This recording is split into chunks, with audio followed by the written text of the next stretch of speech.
Hello everyone, welcome back to my channel Madhu Pathshala. तो हम देख रहे थे बायोलॉजी का मोस्ट इम्पॉर्टेंट टॉपिक है आपका बायोटेक्नोलॉजी। अगर आप मेरे चैनल पे न्यू हैं तो चैनल को सब्सक्राइब जरूर कीजिए। तो हम क्या है बायोटेक्नोलॉजी में हम लोग क्या है प्रिंसिपल एंड प्रोसेस क्या है कंप्लीट कर चुके थे। ठीक है, आज हम देखेंगे tools of DNA recombinant technique. ठीक है, so let this topic started. Fine, तो देखेंगे tools of recombinant DNA technique. ठीक है, आपके वो कौन से साधन हैं जो क्या है रिकॉम्बिनेंट DNA टेक्निक को क्या है पूर्ण करते हैं। ठीक है, या फिर भाग लेते हैं बोल सकते हैं। तो सबसे पहले आपका क्या है एंजाइम है, जिसको हम क्या बोलते हैं विकर बोलते हैं। सेकंड आपका क्या है वेक्टर्स हैं। ठीक है, आपका वाहक। थर्ड आपका क्या है कॉम्पिटेंट होस्ट। ठीक है, आपका क्या है निपुण पोषक बोलते हैं। ठीक है, तो क्या है हम लोग आज देखेंगे एंजाइम, वेक्टर्स और कॉम्पिटेंट होस्ट के बारे में। ठीक है, तो देखेंगे सबसे पहले एंजाइम को। बायोटेक्नोलॉजी में विभिन्न प्रकार के स्पेसिफिक एंजाइम उपयोग करते हैं। ठीक है, जो बायोटेक्नोलॉजी है आपका रिकॉम्बिनेंट टेक्नोलॉजी, उसमें क्या है बहुत सारे एंजाइम्स की आवश्यकता होती है। तो देखेंगे कुछ स्पेसिफिक एंजाइम है आपका। फर्स्ट आपका क्या है अपघटनी विकर। ठीक है, आपका जिसको क्या बोलते हैं लाइसिन एंजाइम बोलते हैं। ठीक है, वे एंजाइम जो कोशिका भित्ति को अपघटित करके DNA प्राप्त करने में सहायक होते हैं। ठीक है, आपका किसी सेल में से क्या है DNA को हम लोग को निकालना है, तो हम लोग कैसे निकाल सकते हैं, उसके लिए क्या है हम लोग लाइसिन एंजाइम का यूज़ करते हैं। ठीक है, आपका लाइसिन एंजाइम क्या करते हैं कोशिका भित्ति में प्रेजेंट आपका जो DNA है, ठीक है, उसको क्या करता है अपघटित करता है। ठीक है, तो इसको हम क्या बोलते हैं लाइसिन एंजाइम बोलते हैं। ठीक है, तो आपका प्लांट सेल में देखेंगे ये लाइसिन एंजाइम कौन कौन से होते हैं। तो आपका फर्स्ट क्या आपका क्या है सेलुलेज है। ठीक है, सेकंड आपका क्या है पेक्टिनेज है। ठीक है, थर्ड आपका क्या है प्रोटीज है, और फोर्थ आपका क्या है लाइपेज एंजाइम है। ये क्या है चारों आपके लाइसिन एंजाइम है, यानी कि अपघटनी विकर बोलेंगे जिसको। ये सारे एंजाइम क्या करते हैं DNA को अपघटित करने में सहायक होते हैं, कोशिका भित्ति को। ठीक है, या फिर कोशिका द्रव्य को बोल सकते हैं। ठीक है, आगे देखेंगे आपका उसी प्रकार के एनिमल सेल में कौन से पाए जाते हैं आपका प्रोटीज है, आपका काइनेज है। ठीक है, आगे देखेंगे इसी प्रकार आपका एक सेकेंड एंजाइम है फिर क्लीविंग एंजाइम, जिसको क्या करते हैं जो एंजाइम क्या करते हैं हम उसके बाद हम क्या करते हैं जैसे किसी सेल में से हमने DNA को निकालना, अब हम लोगों को क्या करना है DNA को कट करना है। ठीक है, तभी हम उसमें क्या करेंगे रिकॉम्बिनेंट DNA को बनाएंगे। ठीक है, तो ये कट करने का काम कौन करता है क्लीविंग एंजाइम्स करते हैं। देखेंगे अब क्लीविंग एंजाइम होते कौन कौन से। ठीक है,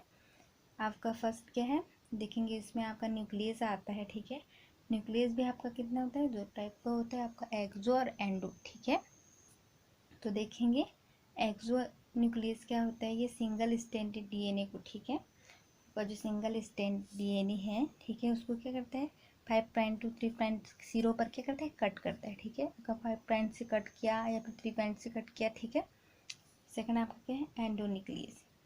डायग्राम को देखेंगे तभी समझ में आ जाएगा। ठीक है, ये एंजाइम्स DNA के अंतिम सिरों को छोड़ के मतलब लास्ट वाला जो पोर्शन होता है आपका DNA का उसको छोड़ के क्या करता है बाकी सब भागों को कट कर सकता है। ठीक है, यानी कि बीच को भी काट सकता है शुरू को भी काट सकता है। ठीक है, ये जो एंडोन्यूक्लियस होता है। ठीक है, और आपका एक्सो क्या करता है वो 5 to 3 क्या करता है आपका कट करता है। ठीक है, आगे देखेंगे आपका एग्जाम्पल देखेंगे आपका एंडोन्यूक्लियस का समूह एक सिंगल स्ट्रैंडेड DNA पर कट किया। ठीक है,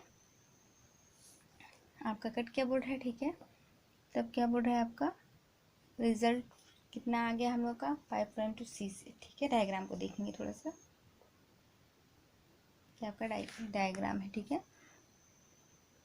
तो देखेंगे आपका ये फर्स्ट वाला पोर्शन है। ठीक है, और ये वाला एक पोर्शन है। ठीक है, हमने क्या किया ये फर्स्ट सेल का है ये सेकंड सेल का है। ठीक है, देखेंगे हमने न्यूक्लियोटाइड ले लिया। ठीक है, ये आपका न्यूक्लियोटाइड मान लेते हैं आपका क्या है CC है, तो इधर से हम लोग क्या करेंगे G को लाएंगे। ठीक है, जहाँ पे G प्रेजेंट होगा देखेंगे उसी के पोर्शन का उसी के टाइप का हम लोग को कट करना है। ठीक है, जैसे कि वो दोनों का पोर्शन है वो आपका सेम वेट है। ठीक है, जैसे एग्जांपल में देखेंगे हमने क्या लिया एंडोन्यूक्लियस का समूह एक सिंगल स्ट्रैंडेड DNA लिया और हमने उसको कैसे काटा 5' to CC।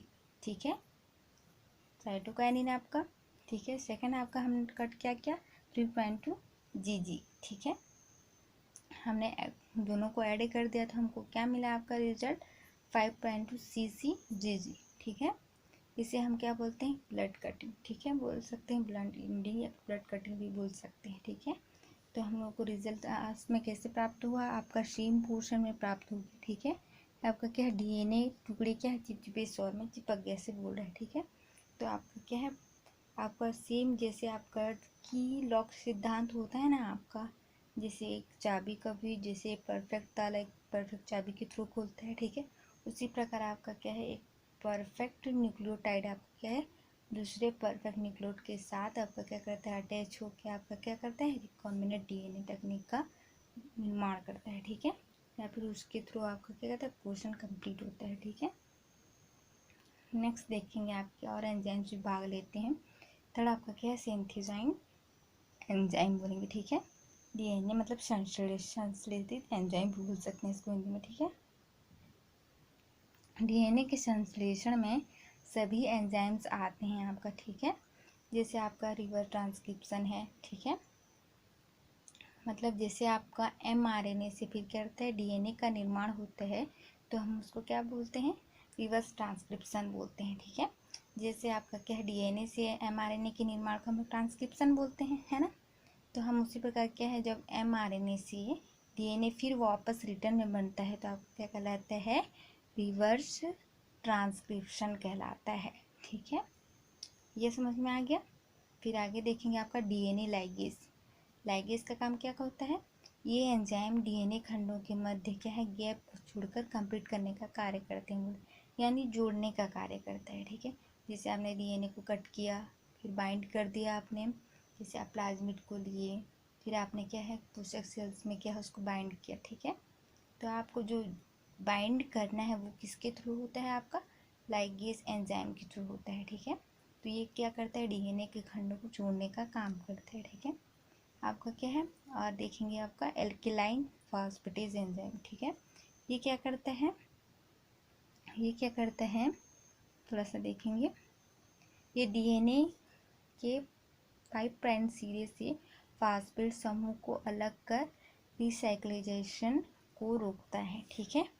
आपका जो DNA का जो 5 प्राइम पे जो आपका फास्फेट ग्रुप ऐड होता है, उसको क्या करते हैं, अलग कर आपका क्या करते हैं, रिसाइकलिंग को स्टार्ट करता है, ठीक है। आगे देखेंगे। सेकेंड आपका क्या आ जाता है, वेक्टर। आपका एंजाइम कंप्लीट हो गया, आपका क्या आता है, वेक्टर, ठीक है। तो इसमें कौन कौन से वेक्टर होते हैं, आपका प्लाज्मिड है, वायरस है, कॉस्मिड है, आपका क्रोमोसोम्स हैं, ठीक है। अब वेक्टर किसे बोलते हैं हम लोग, जीवाणु में क्या है, फॉरेन DNA खंड को काट कर दूसरे जीव में ट्रांसफर करने वाले DNA क्या कहलाते हैं, आपको वेक्टर DNA कहलाते हैं, ठीक है। तो आपका वेक्टर DNA में अधिकतर आपका प्लाज्मिड का यूज़ किया जाता है, ठीक है। आपका प्लाज्मिड ही इम्पोर्टेंट होता है आपका किसी बैक्टीरियम सेल से, ठीक है, लेकर इकोलाई जैसे हैं आपका बहुत सारे। तो आपका प्रमुख टेक्निक आपका क्या है, प्लाज्मिड से ही कंप्लीट हुआ है, तो हम प्लाज्मिड के बारे में ही देखेंगे, ठीक है। प्लाज्मिड क्या है, जीवाणु कोशिका में प्राकृतिक रूप से पाए जाते हैं, ठीक है। ये दोहरे स्ट्रैंड वाला DNA अणु होते हैं, ठीक है, जो क्या है, न्यूक्लियोइड के बाहर स्थित होता है, ठीक है। प्लाज्मिड की प्रतिकृति यानी कि जो उसका डुप्लीकेशन है वो क्या है, स्वतंत्र होता है, ठीक है। अपने सामान बनाने के लिए वो क्या है, तेजी से अपने सामान क्या करता है, प्लाज्मिड बना सकता है, बैक्टीरियम बना सकता है, ठीक है। जीवाणु प्लाज्मिड में क्या है, केवल कुछ ही जीन्स होते हैं बोला, ठीक है, जो जीन्स प्रतिरोधी पदार्थ के निर्माण, किण्वन आदि क्रियाओं को नियमित करते हैं बोल रहा है, ठीक है। जो आपका प्लाज्मिड है वो पदार्थ के निर्माण, किण्वन आदि क्रियाओं का नियमन करता है, ठीक है। आगे देखेंगे। प्लाज्मिड की एक विशेषता होती है बोल रहा है, जिसका DNA क्या है, विजातीय DNA खंड से जुड़कर दूसरी कोशिका में प्रवेश करने की क्षमता पाई जाती है। इसी कारण है कि वेक्टर के रूप में हमेशा क्या होता है, प्लाज्मिड का यूज किया जाता है, ठीक है। ऐसे प्लाज्मिड ही वेक्टर के रूप में प्रयुक्त होते हैं बोल रहे हैं। सबसे पहला जेनेटिक इंजीनियरिंग से तैयार किया गया वेक्टर आपका वेक्टर प्लाज्मिड आपका क्या है, PBR 3222 था, ठीक है, जिसे इकोलाई के क्या है, CORI प्लाज्मिड जीवाणु से तैयार किया गया था, कोरी बोल सकते हैं, ठीक है। दूसरी और क्या है, प्लाज्मिड जीवाणु कोशिका में मुक्त रूप से पाए जाते हैं, ठीक है, और क्या है, सहज रूप से इसे निकाल सकते हैं हम लोग, ठीक है, कट ऑफ करके। आगे देखेंगे। थर्ड आपका क्या आता है, निपुण पोषक आता है, ठीक है। ये क्या होते हैं, मतलब जैसे हमने रिकॉम्बिनेंट डीएनए को बनाया, ठीक है, उसके बाद हम लोग क्या करना है, हम लोग को सेल में इंजेक्ट कराना है। तो हम कैसे करते हैं, वो कॉम्पिटेट होस्ट के द्वारा ही होता है, ठीक है। कोशिका के बाहर क्या है, जिन प्लाज्मिड को ग्रहण करने की योग्यता आपको क्या कहलाती है, निपुणता या फिर कॉम्पिटेंट कहलाती है, ठीक है। डीएनए क्या है, हाइड्रोफिलिक एवं क्या बोल रहे हैं, मैक्रोन्यूक्लिएट होता है, यानी कि बृहत अणु होता है डीएनए, और क्या होता है, जल नहीं होता है, ठीक है। जल के प्रति आपका क्या होता है, अग्रहण होता है, अग्रहण बोल सकते हैं, ठीक है। किंतु क्या बोल रहा है, जो कॉम्पिटेट होते हैं वो क्या बोलते हैं, अल्प समय के लिए विकसित की जाती है, बोल रहे हैं, ठीक है। जो आप कॉम्पिटेट होस्ट है या फिर कॉम्पिटेंट है, वो क्या है, बहुत कम समय के लिए ही विकसित किया जाता है, बोल रहे हैं। पोषक में क्या है, दूसरे धनायन जैसे कैल्शियम की विशिष्ट सांद्रता को अपग्रहित करता है, वृद्धि करता है, ठीक है। जैसे हमने क्या है, कैल्शियम की बहुत ज़्यादा आवश्यकता पड़ती है उसमें, ठीक है, उसी चीज़ को आपको प्रोसेस को बोल रही है आपका, ठीक है।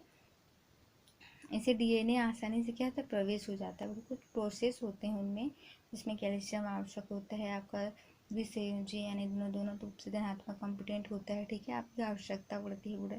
और इस प्रक्रिया में क्या होता है, आइस में रखा जाता है, पूरा, ठीक है। उसके बाद क्या है, 42 डिग्री सेल्सियस पर आपने डीएनए को, रिकम्बिनेंट डीएनए को रखा, फिर आपने उसे क्या है, ठंडा होने दिया, बर्फ में, आइस में रखा, ठीक है। फिर उसके बाद क्या होता है, आपका उस जो कॉम्पिटेंट होस्ट है उसमें आपका क्या करते हैं, प्रवेश करा सकते हैं, बोल रहे हैं। इसी प्रोसेस है आपका, ठीक है। थोड़ा सा देखेंगे इसमें, जैसे हमने पहले शुरुआत में क्या बताया, हमने कुछ एंजाइम्स लिए, ठीक है, आपका लाइसिन एंजाइम्स है, आपको प्रोटीज है, ठीक है। हमने सबसे पहले क्या है, आपका ये बैक्टीरियम सील है, ठीक है, उसमें से हमने प्लाज्मिड को निकाला, ठीक है। हमने क्या है, न्यूक्लियस एंजाइम्स को लिया, उसमें से आपने एक्सो लिया चाहे इंडो लिया, ठीक है। आपने इंडो लिया तो आपका क्या है, फिर 5 प्राइम से स्टार्ट होगा, आपका एक्सो लिया था, आपका 5' 3' कहीं से भी कट हो सकता है, ठीक है। फिर हमने क्या किया, हमने बैक्टीरियम सेल से डीएनए ले लिया, ठीक है, उसमें हमने कट ऑफ करके फिर उसे क्या है, लाइगेज एंजाइम के थ्रू जोड़ लिया, ठीक है। फिर हमने क्या किया, निपुण होस्ट बोल सकते हैं आपका, क्या उसमें क्या है, इंजेक्ट कराया, ठीक है। देखेंगे तो हम लोग को क्या प्राप्त हुआ, आप बोल सकते हैं कि रिकॉम्बिनेंट बैक्टीरिया है, ठीक है। आपका यहाँ पे ये यहाँ पे बोलेंगे तो आपका क्या हो जाएगा, रिकॉम्बिनेंट डीएनए हो जाएगा, आपका प्लाज्मिड जो है, ठीक है। और यहाँ पे क्या प्राप्त हो गया, आपको जो हमने होस्ट में प्रवेश कराया था, आपका रिकॉम्बिनेंट बैक्टीरियम सेल प्राप्त हो गया, ठीक है। अब हम क्या करेंगे, बहुत सारे ऐसे क्या है, जो टंकी वगैरह रहते हैं उनमें क्या करते हैं, माइक्रोबैक्टीरियम को, जो आपका रिकॉम्बिनेंट डीएनए टेक्निक जिस चीज़ों में ये यूज़ किया रहता है, ठीक है, और टैंक में आपका ग्रो कराया जाता है, ठीक है। तो आपका क्या, बहुत सारे उसमें क्या है, रिजल्ट देखने को मिलते हैं। जैसे आपने, हम प्लांट का कोई ले लिया, ठीक है, आपका जैसे टमाटो है, ठीक है, हमने अच्छी क्वालिटी वाली टमाटो ले लिया, ठीक है। आपका अच्छी क्वालिटी का कोई टमाटर है, उसको हम क्या करना है, और बहुत सारा बनाना है, तो हम क्या करेंगे, उसमें क्या करेंगे, अलग से डीएनए से क्या करेंगे, इंजेक्ट कराएंगे, ठीक है। अलग से प्लाज्मिड को ऐड करेंगे, तो क्या, सबसे पहले हमें नॉर्मल टमाटर का या फिर टोमेटो का लेना पड़ेगा थोड़ा सा डीएनए, ठीक है। आपका जो न्यूक्लियोटाइड्स कुछ भी है, उसमें से जो भी मटेरियल्स लेते हैं उसमें थोड़ा सा लेंगे, और जिस ब्रांड को हम लोग, जिस पदार्थ को हम लोग को इंजेक्ट कराना है उसमें भी थोड़ा सा मिक्स कर लेना पड़ेगा। फिर हम उसको टैंक में या फिर कोई भी बीकर में क्या करेंगे, उसको ग्रो करवाएंगे, तब जाकर हम लोग को क्या पड़ेगा, रिजल्ट प्राप्त होगा, ठीक। यही आपका क्या कहलाता है, रिकॉम्बिनेंट डीएनए टेक्निक कहलाता है, ठीक है। उसी प्रकार हमने मछली का ले लिया, कोई अच्छी किस्म की मछली है तो हमें उसी का पालन करना है, तो हम लोग क्या करेंगे, उसी के डीएनए को लेंगे, और क्या, जो नॉर्मल्स जो रहते हैं आपका, नॉर्मल्स जो मछली वगैरह, ठीक है, उसमें क्या करेंगे, उस डीएनए को क्या करेंगे, इंजेक्ट कराएंगे, तो हमें क्या प्राप्त होगा, उसी के हिसाब या उसी के किस्म की क्या है, आपका फीस प्राप्त हो जाएगी। यही आपका क्या कहलाता है, बायोटेक्नोलॉजी, ठीक है। आपका एप्लीकेशन जो है वो आपको नेक्स्ट वीडियो में बनाएंगे हम लोग, ठीक है। ये काफ़ी लंबा टॉप अप है, तो आपको एक ही वीडियो में समझ नहीं आएगा, आप एप्लीकेशन को एक कर देंगे और जो आपका टूल से आपका क्या है, मिक्स हो जाएगा, ठीक है। तो एप्लीकेशन के लिए आपको नेक्स्ट वीडियो में मिल जाएगी आपका बायोटेक्नोलॉजी का, ठीक है। तो मेरी वीडियो कैसी लगी, लाइक कमेंट करके ज़रूर बताइए, ठीक है। और अगली वीडियो के लिए नोटिफिकेशन को ऑन कर दीजिए, चैनल को सब्सक्राइब कीजिए। Thank you watching this my video.